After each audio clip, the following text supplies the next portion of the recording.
1 John 5. Everyone who believes that Jesus is the Christ has become a child of God, and everyone who loves the Father loves his children too. We know we love God's children if we love God and obey his commandments. Loving God means keeping his commandments, and his commandments are not burdensome. For every child of God defeats this evil world, and we achieve this victory through our faith. And who can win this battle against the world?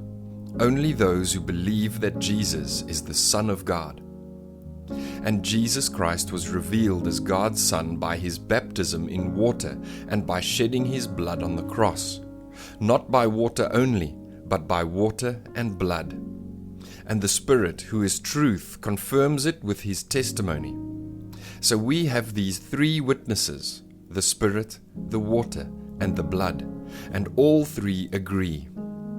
Since we believe human testimony, surely we can believe the greater testimony that comes from God. And God has testified about his Son.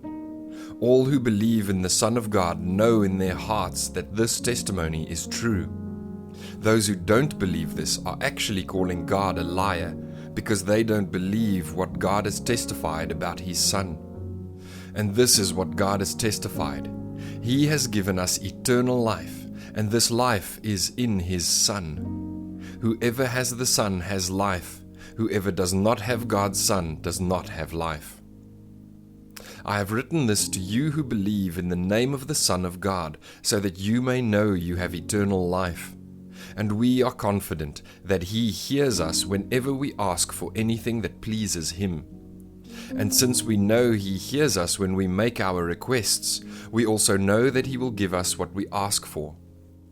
If you see a fellow believer sinning in a way that does not lead to death, you should pray, and God will give that person life. But there is a sin that leads to death, and I am not saying you should pray for those who commit it. All wicked actions are sin, but not every sin leads to death. We know that God's children do not make a practice of sinning, for God's Son holds them securely, and the evil one cannot touch them. We know that we are children of God, and that the world around us is under the control of the evil one. And we know that the Son of God has come, and he has given us understanding, so that we can know the true God.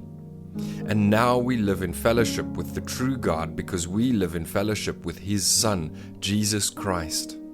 He is the only true God, and he is eternal life. Dear children, keep away from anything that might take God's place in your hearts.